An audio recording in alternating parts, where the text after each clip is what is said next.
Thank you very much, Leah, for that welcome. It's wonderful to have you welcoming me from Minter Ellison, a great South Australian firm, to Miriam Silver, the CEDA president here in South Australia, Hamilton Calder, and the CEDA team. Chancellors, I spot a couple of you in the audience. Vice Chancellors, I know all three of you are here. Many other distinguished guests, leading lights of South Australian business in particular. Thank you all so much for coming along for this important discussion about higher education here in South Australia and, of course, across the nation. Can I too acknowledge the Kaurna people, the traditional owners of the Adelaide Plains region, and all of Australia's Indigenous peoples whose knowledge I, as Education Minister, recognise we continue to learn more about, learn more from, and, of course, as a nation to build upon into the future. CEDA is a logical host for a discussion such as this because of the policy and leadership role that CEDA plays in terms of economic debate in Australia and the role that so many different areas of public policy formation have in the development of Australia's economy. And we go to an election, as you all know, on July the 2nd, and Colin Sterling's had the pleasure of having the Prime Minister down there around the Tonsley Innovation Precinct in Flinders University this morning for an important announcement of infrastructure that supports the development of our cities, the development of our innovative business precincts, and of course Flinders University in that region. We go to that election on July the 2nd as a coalition government determined to make sure that we put our best foot forward economically, that we help the Australian nation to transition from a period in which we have been very focused and driven by a mining boom in large parts of Australia to a period where we need as a nation to have a more diversified economy. And of course, here in South Australia, we know that we are at the forefront of much of that change in economic fortunes. We didn't ride the same high of the mining boom that some of the rest of the nation did.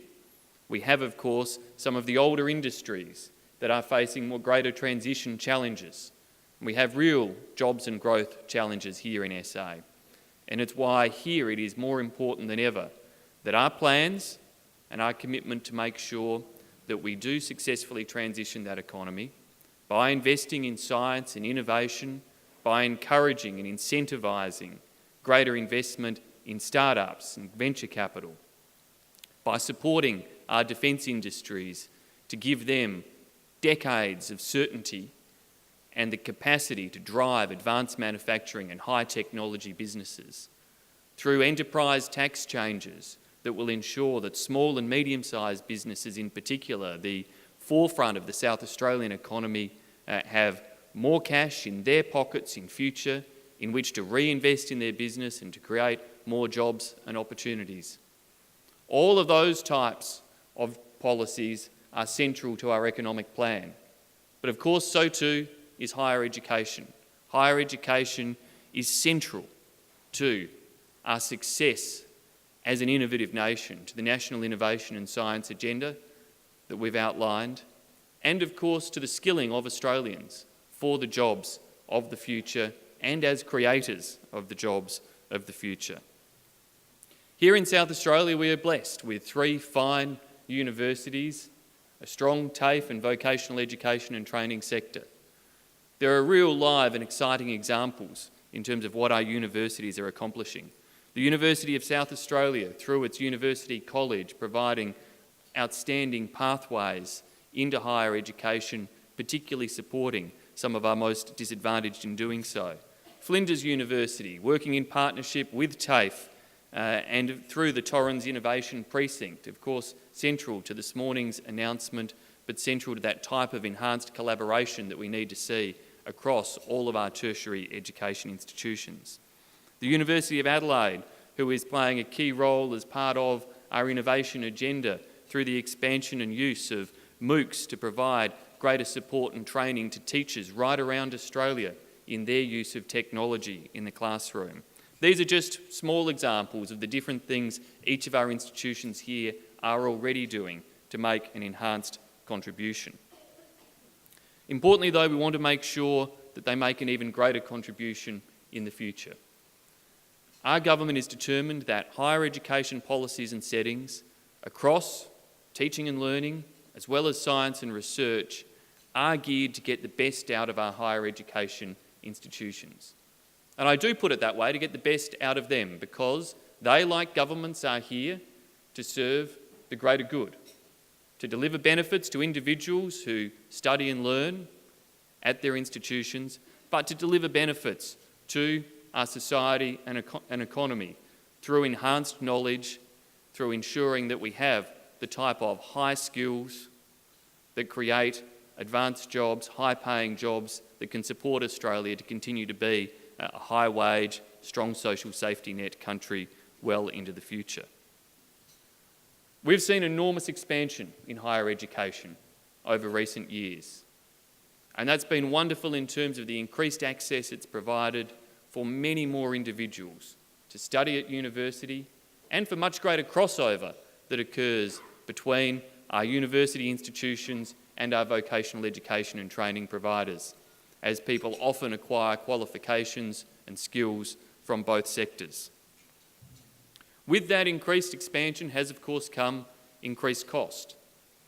Since 2009, we've seen the investment from federal taxpayers into our universities grow for teaching and learning purposes at around 59%.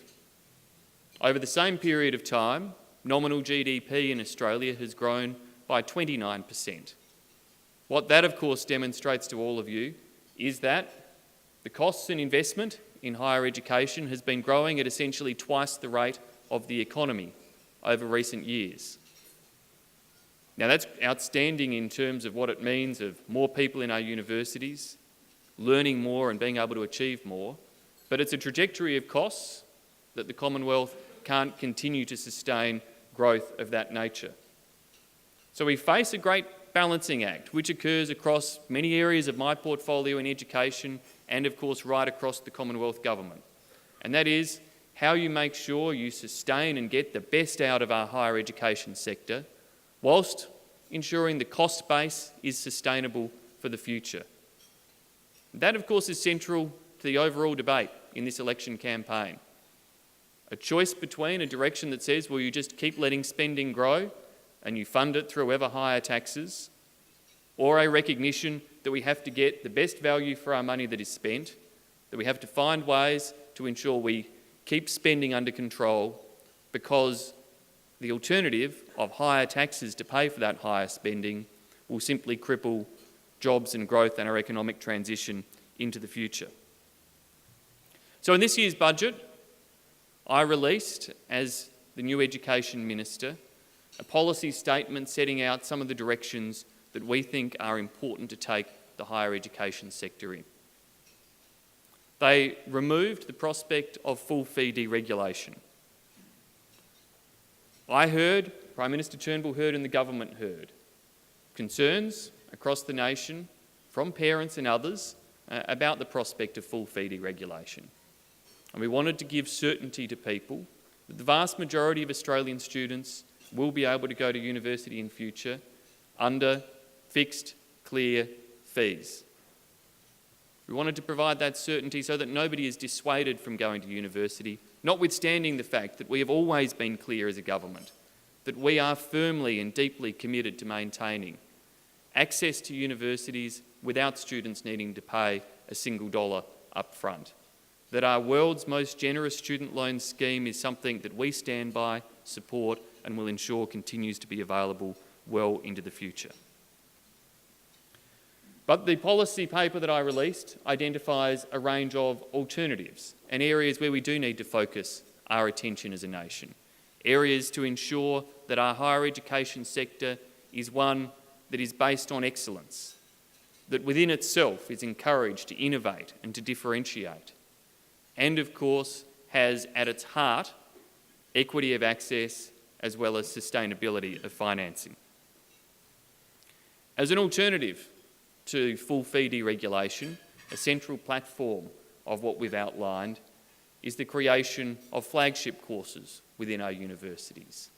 A model that would allow universities to designate a number of courses within a capped percentage of their student load to be flagship programs for which they would have greater autonomy as to how they structure those courses and what they charge for those courses, but the criteria would require them to demonstrate particular excellence within the course that's being provided or particular innovation behind it, so that there was clear value for money for the student and for the taxpayer in terms of the structure that was being outlined by them.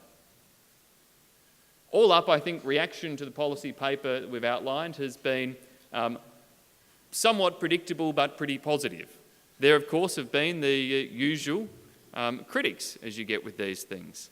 I noticed one academic the other day writing in a national newspaper saying the paper was nondescript and contained Birmingham's grey-suited policy options. Well, I'll still wear my grey suits on occasion, notwithstanding that criticism.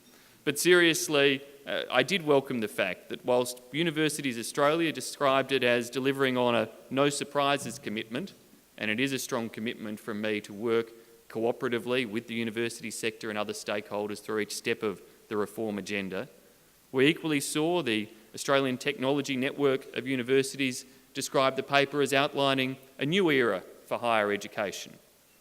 The group of 8 universities describing it as a welcome step forward, and the Regional Universities Network welcoming the clarity provided by it.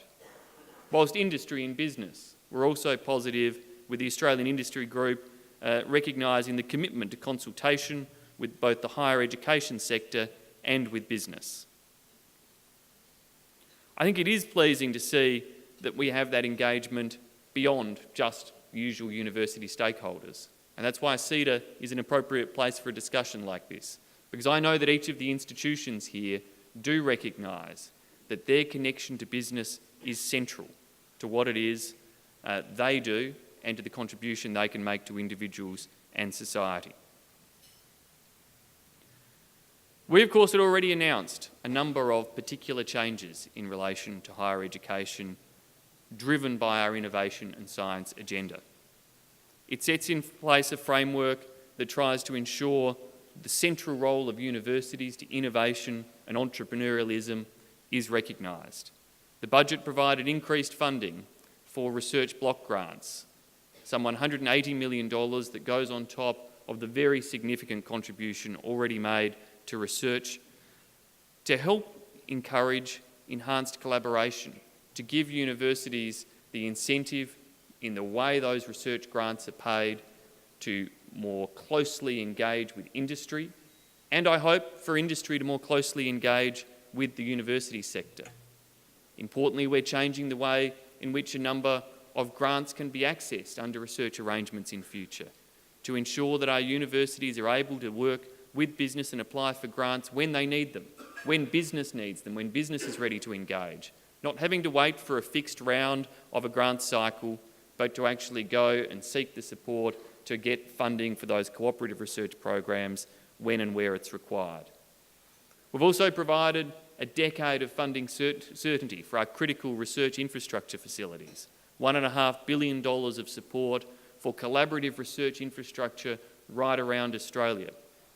These were facilities that had lived from funding cliff to funding cliff under the previous government, and we've now given that long-term commitment and certainty to them. The innovation and science agenda isn't just about our universities, though.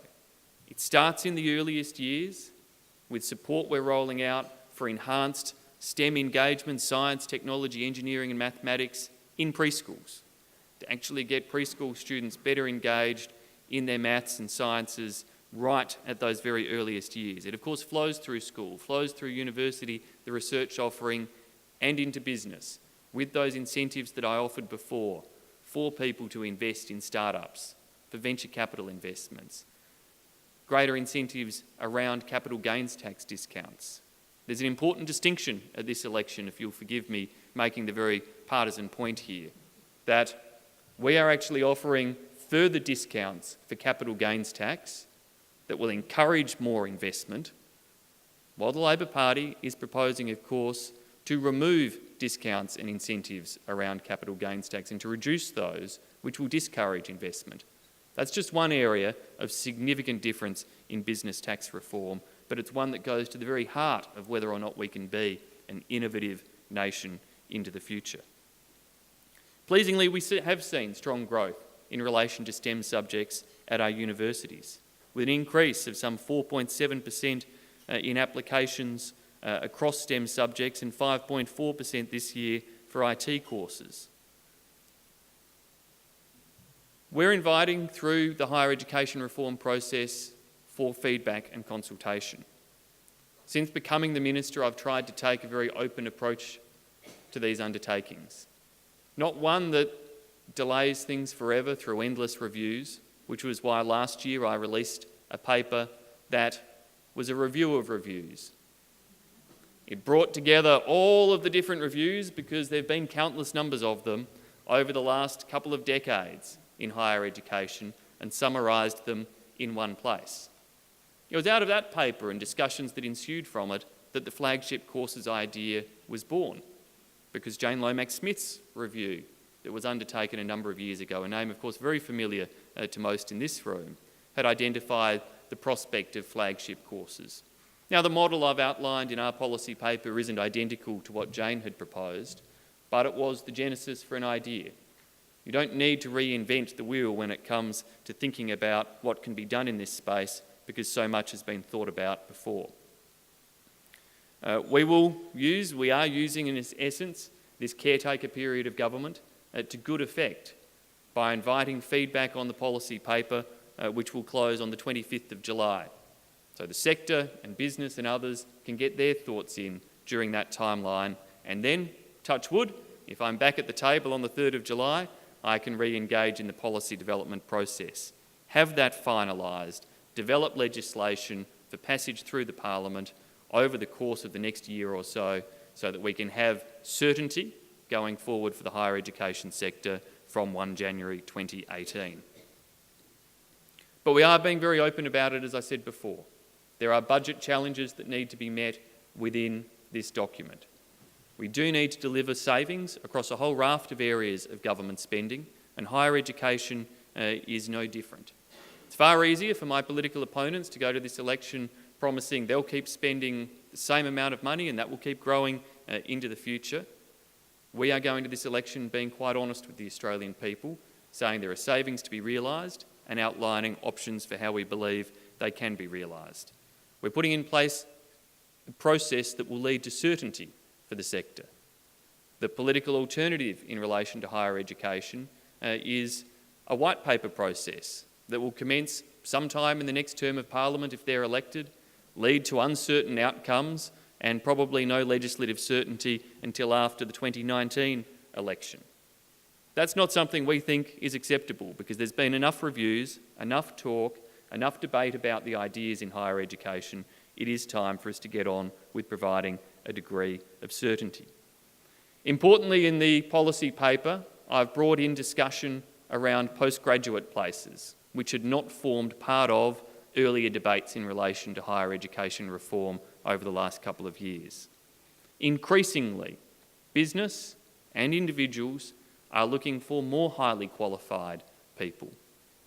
And whilst we have a fairly coherent and understandable model of funding undergraduate places under the demand-driven system, we don't have such consistency or clarity in relation to how it is that postgraduate places are supported.